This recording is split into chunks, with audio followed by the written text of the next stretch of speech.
सत्ता के नशे की खुमारी कई बार अच्छे से अच्छे इंसान को एक अत्याचारी दरिंदा बना देती है, जो अपने शासनकाल के दौरान अनाचार और क्रूरता की हदें पार कर जाते हैं। अतीत से लेकर वर्तमान तक दुनिया में ऐसे शासक रहे हैं जिनके सत्ता के मद में चूर होकर किए अपराध अक्षम्य हैं। नमस्ते दोस्तों, मैं अरविंद अपने YouTube चैनल त्रिशूल के इस नए वीडियो में आप सभी का स्वागत करता हूं। और आगे बढ़ने से पहले मैं आप लोगों से निवेदन करता हूं, यदि अभी तक आप लोग हमारे चैनल को सब्सक्राइब नहीं किए हैं, कृपया सब्सक्राइब कर दीजिए और साथ ही साथ बेल आइकन को भी दबा दीजिए, जिससे जब भी मैं कोई नया वीडियो अपलोड करूँ तो उसका नोटिफिकेशन आप लोगों तक पहुँचे। हर समय और युगों में क्रूर नेता रहे हैं, लेकिन कुछ नेताओं की क्रूरता मानव इतिहास में सबसे खूंखार है। लेकिन किसी ने उन्हें महान बताया तो किसी ने दैत्य और असुरों से तुलना की। कोई इतिहासकार चाहे इन अपराधों को घुमा फिरा कर बताने की कितनी भी कोशिश क्यों न करें, लेकिन ईंटों और सीमेंटों से बनाए गए टावर में इंसानों को जिंदा चुनवा देने के आदेश सर्वथा क्रूर ही कहलाएंगे। तो आज इस वीडियो में ऐसे 10 शासकों के बारे में बात करेंगे जिनकी गणना इतिहास में बहुत ही क्रूर शासकों में होती है। अपने चाचा की मौत के बाद अत्तिला हूण ने अपने भाई ब्लेदा के साथ संयुक्त तौर पर हूणिक यानी हूण साम्राज्य की गद्दी संभाली। अत्तिला ने अपने शासनकाल में हूण साम्राज्य का विस्तार वर्तमान जर्मनी, रूस, यूक्रेन और बाल्कन तक किया। अत्तिला ने रोमन समुदाय के लोगों पर भी खूब अत्याचार किए। अत्तिला अक्सर कहता था, वहां जहां से मैं गुजरा हूं वहां घास कभी नहीं बढ़ेगी। चंगेज खान बाल्यकाल में एक गुलाम की तरह रहा।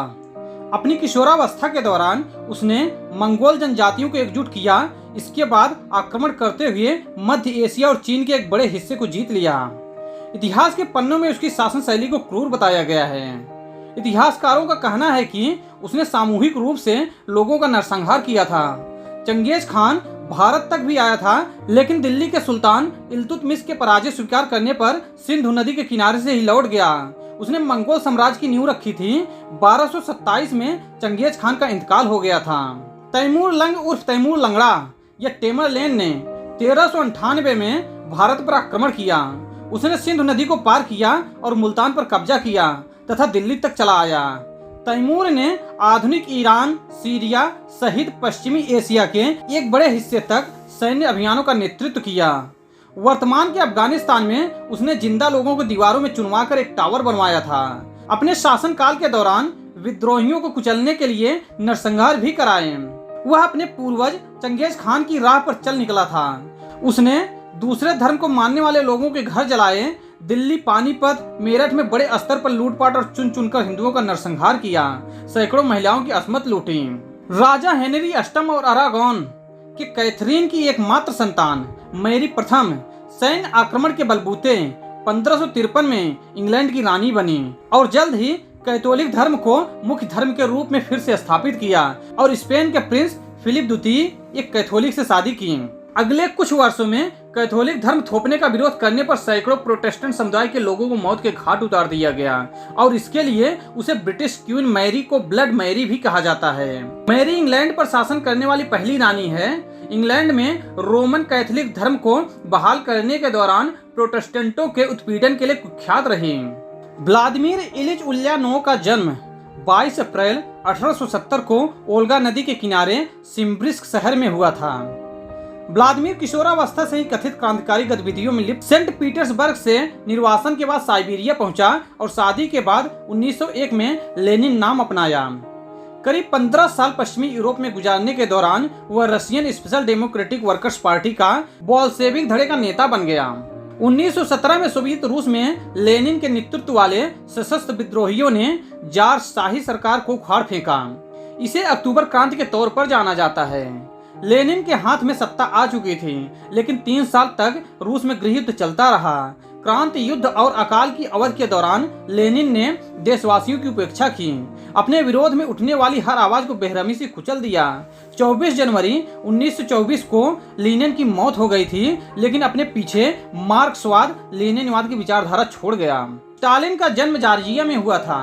वह बचपन से ही मार्क्स से प्रभावित था। कथित क्रांतिकारी गतिविधियों के कारण स्टालिन को भी निर्वासन सहने पड़े। इस दौरान वह साइबेरिया में रहा। लेनिन की मौत के बाद उसके उत्तराधिकारी के तौर पर जोसेफ स्टालिन उभरा। 1930 के दशक में स्टालिन ने तुरंत औद्योगिकीकरण और सामूहिकीकरण के लिए मजबूर किया, जो बड़े पैमाने पर भूखमरी, श्रम शिविरों में लाखों लोगों की कैद और मौत के लिए जिम्मेदार था। स्टालिन साम्यवादी नेता ही न था, वह एक तानाशाह भी था। 1936 में 13 रूसी नेताओं को सजाए मौत दी। कहा जाता है कि स्टालिन ने अपनी ही पार्टी के सेंट्रल कमेटी के 139 में से 93 लोगों और सेना के 103 जनरल और एडमिरल में से 81 को मरवा दिया था, क्योंकि इससे विद्रोह होने की आशंका थी। स्टालिन के काल में ही सोवियत संघ ने पहले परमाणु बम का परीक्षण किया था। 5 मार्च 1953 को स्टालिन का निधन हो गया था। एडोल्फ हिटलर एक खूंखार जर्मन तानाशाह था। उसके मन में युवावस्था के दौरान ही यहूदियों और समाजवादियों के प्रति नफरत बढ़ने लगी थी।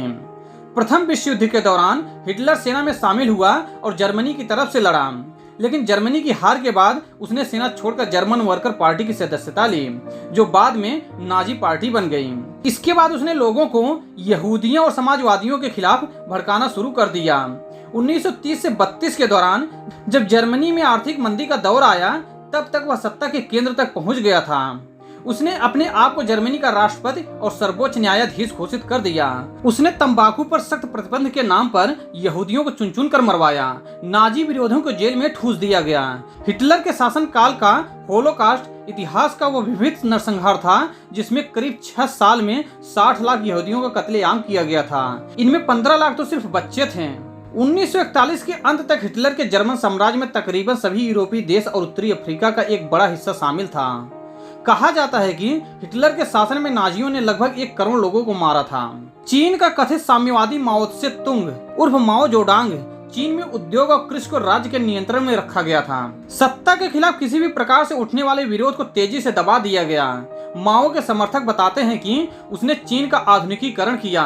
लोगों का कहना है कि उसकी नीतियों से भूखमरी, जबरन श्रम और फांसी की सजाओं के माध्यम से 4 करोड़ लोगों को जान गंवानी पड़ी थी। माओ त्से तुंग कम्युनिस्ट क्रांतिकारी, विफल सामाजिक राजनीतिक प्रयोगों के लिए भी जाना जाता है। इसके बावजूद चीन में करोड़ों लोग और अधिकांश राजनेता माओ त्से, जो अपने ही लाखों देशवासियों की मौत का जिम्मेदार है, की विचारधारा का सम्मान करने वाले हैं। युगांडा के जनरल ईदी अमीन एशियाई लोगों से अत्यधिक नफरत करता था। उसने सैन्य तख्तापलट के माध्यम से युगांडा की निर्वाचित सरकार को उखाड़ फेंका और खुद को राष्ट्रपति घोषित कर दिया था। 8 साल तक बेरहमी से शासन के दौरान उसने लाखों लोगों को मौत की नींद सुला दिया। इसलिए उसे हैवान, दैत्य और राक्षस कहा जाता है। इंसानियत के दुश्मन अमीन के बारे में कहा जाता है कि वह लोगों का खून पीता था, नरमांस खाने का शौकीन था। उसने युगांडा से एशियाई लोगों को खदेड़ दिया था। उस कालखंड को युगांडा के इतिहास का काला अध्याय कहा जाता है। यह भी कहा जाता है कि उसे मुर्दा घरों में एकांत वक्त बिताने का शौक था। तो दोस्तों, आज के वीडियो में बस इतना ही। अगर आपको हमारा यह वीडियो पसंद आया है, कृपया लाइक कीजिए और ज़्यादा से ज़्यादा शेयर कीजिए। धन्यवाद।